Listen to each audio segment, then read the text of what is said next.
सभी दोस्तों का एक बार फिर से स्वागत है आपके अपने YouTube चैनल उत्कर्ष स्टडी पे। और आप सभी को पता है कि लैब असिस्टेंट ज्योग्राफी के लिए मैंने आपके लिए YouTube पर फ्री कोर्स है वो स्टार्ट कर रखा है। और आज हमारी 27वीं क्लास है जिसमें अपन पिछले 2 दिनों से जो 17 नंबर चैप्टर पढ़ रहे थे इसी को जारी रखेंगे। और आज अपन क्या पढ़ेंगे, भौम जल निर्मित स्थलाकृतियाँ। इससे पहले 2 हमारी क्लासें हुई हैं, उनमें हमने सबसे पहली क्लास में तो नदी से निर्मित स्थलाकृतियाँ पढ़ी थी और कल वाली क्लास में हमने हिमानी निर्मित स्थलाकृतियाँ पढ़ी थी। और आज अपन पढ़ रहे हैं भौम जल निर्मित स्थलाकृतियाँ। अब सबसे इंपॉर्टेंट क्वेश्चन यही आता है कि भौम जल निर्मित जो स्थलाकृतियाँ होती है उनको क्या बोला जाता है, तो ऐसी स्थलाकृतियों को बोला जाता है कार्स्ट स्थलाकृतियाँ। तो ये सीधा ही क्वेश्चन आता है, ठीक है, ये आपके टॉपिक में हेडिंग में लिखा हुआ है, सीधा सीधा एग्जाम में आ सकता है कि भौम जल निर्मित स्थलाकृतियाँ क्या कहलाती है, तो कार्स्ट स्थलाकृतियाँ कहलाती है। अब अपन सबसे पहले इनका निर्माण कैसे होता है और कार्स्ट स्थलाकृतियों की परिभाषा क्या है इस पे चर्चा करते हैं। तो सबसे पहले देखिएगा, ये परिभाषा आपको समझाने के लिए इससे आपका बेस तैयार होगा और आप बहुत ही आसानी से ये कॉन्सेप्ट समझ के क्वेश्चन है वो सही कर पाएंगे। तो देखिएगा, चूना पत्थर और डोलोमाइट चट्टानों के क्षेत्र में भौम जल द्वारा घुलन प्रक्रिया और निक्षेपण प्रक्रिया से बने स्थल रूपों को कार्स्ट स्थलाकृतियाँ कहा जाता है। तो ये नॉर्मल सी परिभाषा है। इसमें देखिएगा, भौम जल क्या करता है, जो चूना पत्थर और डोलोमाइट चट्टानी क्षेत्र होता है वहाँ पे घुलन क्रिया के माध्यम से तो अपरदन करता है और इसके अलावा निक्षेपण का मतलब जमाव करते हैं। और जब ये अपरदन और निक्षेपण करता है, जमाव करता है, इनसे जो भी स्थल रूप बनते हैं उन सभी को कार्स्ट स्थलाकृतियाँ हैं वो बोला जाता है। तो ये परिभाषा आपको एकदम समझ में आ गई होगी। अब अपन आगे बढ़ते हैं और इसका नामकरण देखते हैं कि इसका नामकरण कार्स्ट स्थलाकृतियाँ कैसे पड़ा। तो इसका जो ये नाम है वो एड्रियाटिक सागर के पास बाल्कन क्षेत्र है और इस बाल्कन क्षेत्र में चूना पत्थर की बहुत सारी चट्टानें हैं और इन्हीं चट्टानों पर सबसे पहले ये विशिष्ट स्थलाकृतियाँ देखी गई, तभी इसका नाम पड़ा बाल्कन कार्स्ट क्षेत्र। तो ये बाल्कन कार्स्ट क्षेत्र से ही कास्ट शब्द लिया गया है, किसके लिए, भौम जल से निर्मित स्थलाकृतियों के लिए।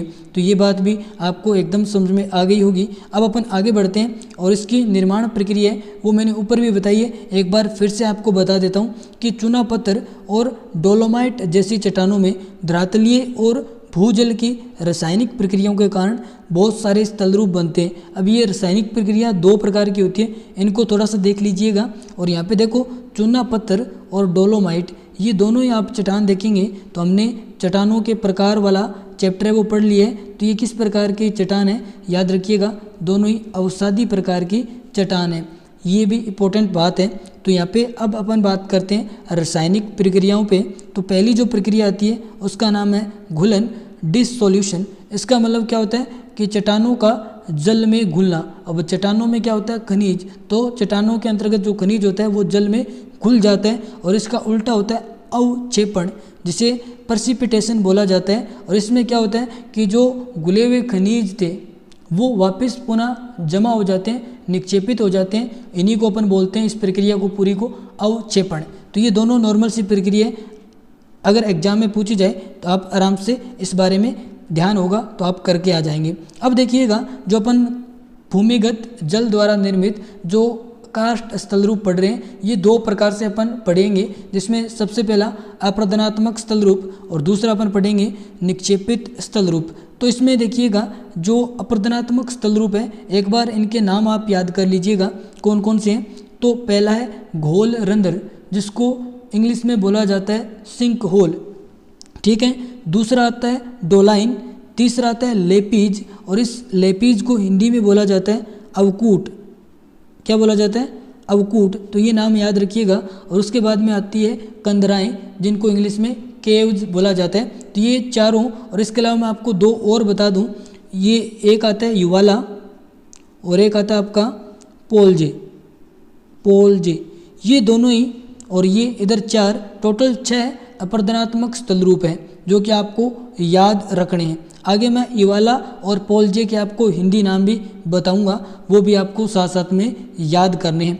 तो अब ये 6 आपको एक बार इंट्रोडक्शन के रूप में समझ में आ गया होगा कि हमें अपरदनात्मक स्थल रूप में क्या क्या पढ़ना है। उसके बाद में देखिएगा, निक्षेपित स्थल रूप में 3 महत्वपूर्ण है और इसके अलावा चौथा भी मैं आपको बताने वाला हूँ। तो इसमें पहला कौन सा है, स्टेलेग्माइट और दूसरा है स्टेलेक्टाइट। ये दोनों ही बहुत इंपॉर्टेंट है और अगर भूमिगत जल से जो निर्मित स्थलाकृति हैं उनसे क्वेश्चन पूछा जाएगा तो ये दो पक्के आपसे पूछे जाएंगे, तो इनको इंपॉर्टेंट अभी कर लेना। और जब मैं आपको विस्तृत इनकी परिभाषा बताऊंगा, समझाऊंगा कि कैसे इनका निर्माण होता है, तो वो भी समझ लेना क्योंकि वहीं से क्वेश्चन आने वाला है। तीसरा जो स्थल रूप आता है निक्षेपित, उसका नाम है स्तंभ या इसको बोलते हैं पिल्लर। और उसके बाद में चौथा इंपॉर्टेंट करके लिख लेना, इसका नाम है ड्रिप स्टोन। तो यहाँ पे देखो नाम है ड्रिप स्टोन, सीधा क्वेश्चन ऐसे उठता है कि ड्रिप स्टोन किससे निर्मित स्थलाकृति है। ऑप्शन देगा पवन निर्मित, हिमानी निर्मित, नदी निर्मित या भूमिगत जल निर्मित। तो आप कहेंगे भूमिगत जल निर्मित। तो इस प्रकार क्वेश्चन है वो बनते हैं। अब अपन एक एक करके पढ़ते हैं। सबसे पहले अपरदनात्मक स्थल रूप है वो पढ़ते हैं। तो पहला आता है आपका घोल रंध्र या जिसको बोला जाता है सिंक होल। अब इसकी निर्माण प्रक्रिया है उस पर एक बार चर्चा करते हैं और आपको समझ में आ जाएगा कि वास्तव में ये कैसे बनता है। तो ये कार्बन डाइऑक्साइड युक्त जल की घुलन क्रिया से निर्मित गर्त होते हैं और इनकी आकृति की बात करें तो ये ऊपर से तो गोल जबकि नीचे की ओर कीप की आकृति के होते हैं। और ये कौन सी स्थलाकृति है, घोल रंध्र। अब इसको इमेज में देख लीजिएगा कि जब कार्बन डाइऑक्साइड युक्त जल है वो यहाँ पे प्रक्रिया करता है, अपरदन करते हैं, तो ये इस प्रकार की स्थलाकृति बनती है जो ऊपर से तो गोल जबकि नीचे से देखें तो ये इस प्रकार कीप के आकार की होती है और इसी स्थलाकृति को अपन बोलते हैं घोल रंध्र। अब देखिएगा ये दो चार ऐसे घोल रंध्र मिल जाते हैं तो एक बड़ा रंध्र होल है उसका निर्माण होता है, उसी को बोलते हैं विल्ले रंध्र। अब अपन दूसरी जो स्थलाकृति पढ़ते हैं विल्ले रंध्र, जिसको इंग्लिश में बोला जाता है स्वेलो होल। अब ये कैसे बनता है, तो गोल रंध्रों के मिलने से ये बड़े आकार का रंध्र होता है। तो ये आप इमेज में देख सकते हैं। ये अगर वास्तव में वो तो एक ऐसे क्रिएटेड इमेज है, वास्तव में आप देखेंगे तो ये धरातल पर आपको ऐसी स्थलाकृतियाँ वो दिखती है। ये मान लो कि आपका क्या है, गोल रंध्र। और अब ऐसे गोल रंध्र है वो ऐसे दो चार मिल जाते हैं और एक बड़ा रंध्र बन जाता है, तो उसको अपन क्या बोलते हैं, विल्ले रंध्र। ठीक है, ये नॉर्मल सी बात है, आपके जहन में बैठ गई होगी। अब अपन पढ़ते हैं आगे तीसरा डोलाइन। अब देखो कुछ ध्वस्त गोल रंध्र को डोलाइन कहते हैं, यानी जो छोटे छोटे जो गोल रंध्र थे पहले वो बहुत सारे अगर कोलैप्स्ड हो जाते हैं यानी ध्वस्त हो जाते हैं और एक बड़ा सा गड्ढा या होल या रंध्र बन जाता है। जैसे ये देखो ये छोटे छोटे क्या हैं, गोल रंध्र है और ये तीनों एक साथ मान लो ध्वस्त हो गए और ये एक बड़ा जो कि विल्ले रंध्र से भी बड़ा रंध्र है, तो इसको अपन बोलेंगे क्या, तो अपन बोलेंगे डोलाइन। ठीक है, ये भी आपके समझ में आ गया होगा। नेक्स्ट देखिएगा, अब जो आपके अभी अपन ने पढ़ा कौन सा, डोलाइन, और साथ में जो छोटे छोटे सिंकोल खोल रंध्र, ये दोनों आपस में मिल जाते हैं तो क्या बनता है, युवाला, जिसको हिंदी में बोला जाता है सहकुंड, और इसके अलावा इसको घाटी रंध्र भी बोला जाता है। अभी ये आप देख पा रहे होंगे ये क्या है, पूरा युवाला है। ये देखो इतना बड़ा क्या है, ये गड्ढा है। आप देख पा रहे होंगे कि आपको लगेगा कि ये इमेज सीधी है, लेकिन वास्तव में इतना बड़ा गड्ढा है वो क्या कहलाता है, आपका युवाला। अब इसका निर्माण किससे होता है कि कुछ तो सिंक होल है और उसके अलावा जो डोलाइन्स अपन ने पढ़े ये जब आपस में मिल जाते हैं तो क्या बनता है, युवाला, और इसको क्या बोलते हैं, सहकुंड। अब इससे बड़ा होता है वो होता है राजकुंड, जिसको अपन बोलते हैं पोलजे। तो ये किससे बनेगा, तो ये बहुत सारे युवाला है या जिसको अपन सहकुंड बोलते हैं, ये मिलकर एक बड़ा गर्त बनाते हैं और वो कहलाता है आपका राजकुंड या पोलजे। तो ये मैं हिंदी में भी लिख देता हूँ, ये पोलजे है। ठीक है, इसका उच्चारण ऐसे करना है आपको। तो पोलजे या राजकुंड स्थलाकृति है वो किससे निर्मित होती है, तो आप कहेंगे भौम जल निर्मित अपरदनात्मक स्थलाकृति है। ठीक है, ये इमेज में भी आप देख रहे हैं, तो ये आपका पूरा इस प्रकार ये जो स्थल रूप आप देख रहे हैं ये इसी राजकुंड या आपके पोलजे के अंतर्गत स्थित है। अब अपन पढ़ते हैं छठा, जो अपन ने पढ़ा था अवकूट या लेपीज। मैंने आपको लेपीज और हिंदी में कहा था, इसको अवकूट बोला जाता है, तो ये आपको अभी समझ में आ गया होगा। अब देखिएगा इसका निर्माण कैसे होता है, तो लेपीज का निर्माण तब होता है जब काष्ठ क्षेत्रों में जल के द्वारा घुलन क्रिया के कारण होता है। ठीक है, यानी घुलन क्रिया होती है तब इसका निर्माण होता है। अब घुलन क्रिया भी मैंने आपको बता रखी है, कार्स्ट क्षेत्र भी बता रखे हैं, तो कोई दिक्कत नहीं है। अब देखिएगा घुलन प्रक्रिया से क्या होता है कि इसके मतलब जो समतल क्षेत्र होता है उस पर ये जब अपर्दन होता है तो उबड़ खाबड़ ये स्थलाकृति बनती है, और इसके अलावा कुछ ज़्यादा अपर्दन होता है तो पतली शिखरिकाओं यानी जिसको अपन रिज बोलते हैं ये भी निर्मित हो जाती है, और कुछ छोटे छोटे गड्ढे भी उस सतह पे बन जाते हैं। इस प्रकार आप देखेंगे इमेज में तो ये इस प्रकार का स्थल रूप आपको नजर आएगा। इसमें छोटे मोटे इस प्रकार शिखर ये भी निकल जाते हैं, छोटे मोटे गड्ढे भी हो जाते हैं, और ये उबड़ खाबड़ स्थल रूप बनता है जिसको अपन लेपीज या अवकूट बोलते हैं। अब देखो ये सारा साफ हो जाएगा तो ये क्या बच जाता है, एक समतल चूना युक्त चबूतरे में बदल जाता है। ठीक है, तो यहाँ पे देखो लेपीज जो चूना पत्थर के क्षेत्र पर पाए जाते हैं, समय के साथ जब इनका अपर्दन और होता है, विघटन होता है, उसके कारण ये समतल चूना युक्त चबूतरों में बदल जाते हैं। तो ये बात आप याद रखिएगा। यहाँ पे अपन ने 6 जो अपर्दनात्मक स्थल रूप है वो टोटल पढ़ लिए। इसके अलावा एक शब्द आता है यहाँ पे अंधी घाटी, लेकिन उससे पहले कंदराएं अपन पढ़ लेते हैं, एक रह गया हमारा। तो यहाँ पे कंदरा है वो क्या होती है, ये वास्तव में भूमिगत प्राकृतिक गुहाएं होती है, और ये किससे बनती है तो भूमिगत जल के द्वारा।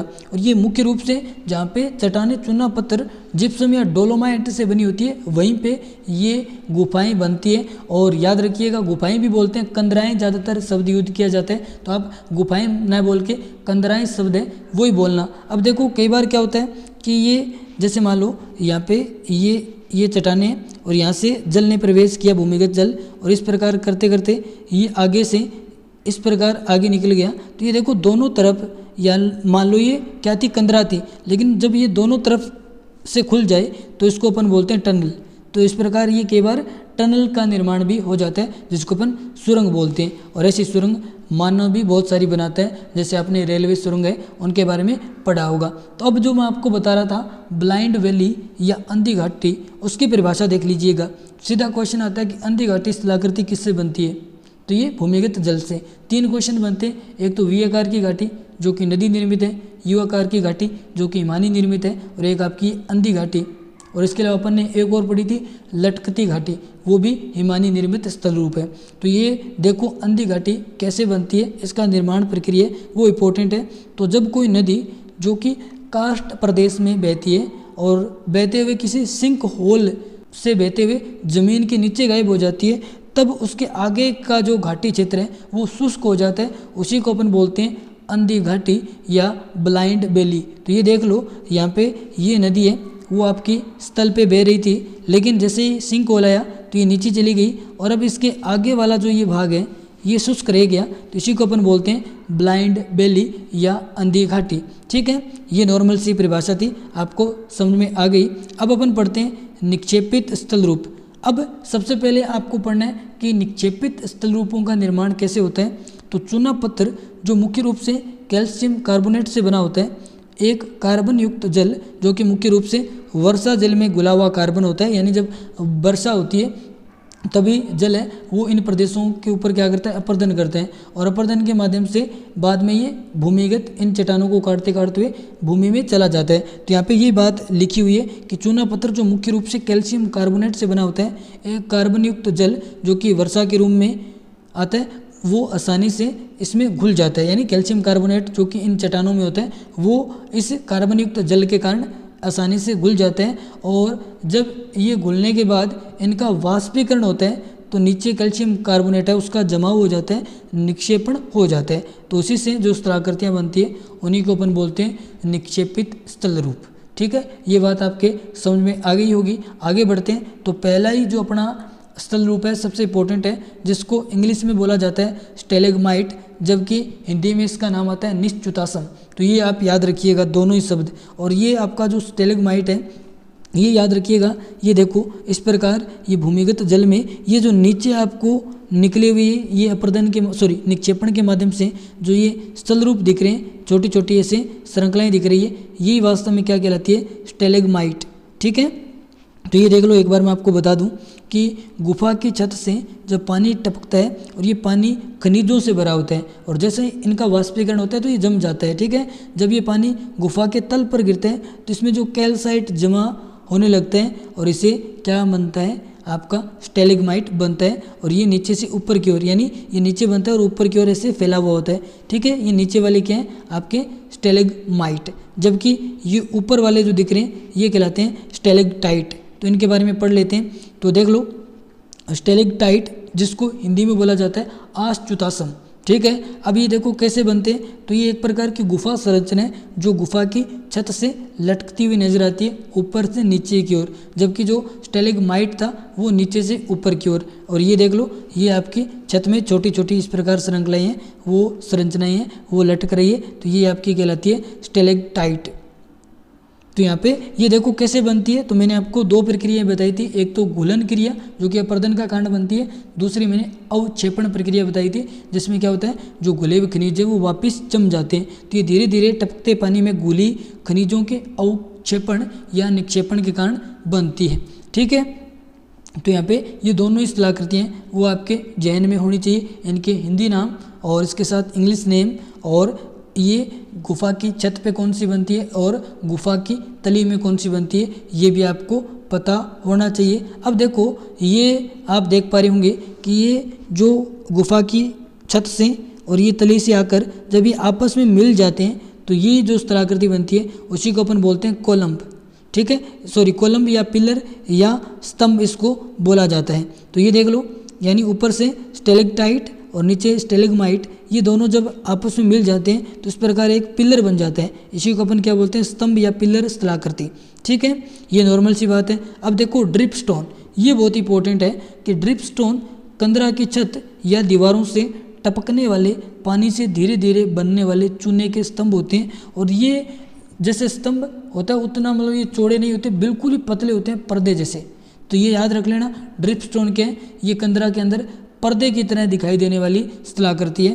तो ये ड्रिप स्टोन भी याद रखिएगा। और इसके अलावा ये जो अपने स्टेलेक्टाइट और स्टेलिग्माइट, ये दोनों आपको पता होनी चाहिए। और ये चार जो स्थल रूप हैं वो आपके किससे निर्मित है, भौमजल के निक्षेपण स्थल रूप है। और जितने भी साथी जो लैब असिस्टेंट ज्योग्राफी की तैयारी कर रहे हैं उनको कहना चाहूँगा कि आप इस चैनल को सब्सक्राइब कर लेना, साथ में टेलीग्राम चैनल को ज्वाइन कर लेना और इंस्टा पे भी मुझे फॉलो कर लेना। कोई भी आपका डाउट हो तो आप मेरे से इंस्टा पे पूछ सकते हैं। अभी अपन कुछ क्वेश्चन भी करेंगे और मैं आपको बता देता हूँ कि जैसे ही अपन ये पूरा टॉपिक एंड होगा उसके बाद भी सभी जितने भी अपन ने ये स्थलाकृतियाँ पढ़ी है उनका भी एक 20-30 क्वेश्चन का टेस्ट अपन रखेंगे जिसमें आपको चीज़ें वो समझाऊंगा और आपके चीज़ें हैं वो रिवाइज भी होगी। तो अब देख लो, आज मैंने जो ये कास्ट स्थलाकृतियाँ हैं उनसे संबंधित ही कुछ महत्वपूर्ण क्वेश्चन है वो रखे हैं। टोटल 6 क्वेश्चन है, क्योंकि ज़्यादा क्वेश्चन यहाँ से नहीं बनेंगे और कुछ इंपॉर्टेंट क्वेश्चन है वो मैंने बता दिए। अब मैं थ्योरी जो आपको पढ़ाई है इन्हीं सभी के क्वेश्चन बना दूँ तो इतना अच्छा नहीं लगता, क्योंकि थ्योरी में आपने बहुत ही अच्छे तरीके से पढ़ा है। अब नॉर्मली क्वेश्चन है वो अपन एग्जाम टाइम जब क्लोज होगा उस टाइम ही पूरा अपन इन थ्योरी पे पूरा अलग से क्वेश्चन बना के क्वेश्चंस की एमसीक्यू क्वेश्चंस की क्लास है वो अलग से लगाएंगे। लेकिन यहाँ पे थोड़े थोड़े क्वेश्चन है मैं आपको थ्योरी के साथ करवा रहा हूँ। तो देखिएगा, पहला ही क्वेश्चन कि जो कास्ट स्थलाकृतियों का विकास है वो मुख्य रूप से किन प्रकार की चट्टानों वाले क्षेत्रों में होता है। तो ये अपन ने परिभाषा में 2 महत्वपूर्ण चट्टानों वाले क्षेत्र पढ़े थे, एक तो चूना पत्थर और दूसरा डोलोमाइट। तो हमारा यहाँ पे बी नंबर ऑप्शन है वो इस क्वेश्चन का राइट आंसर होगा।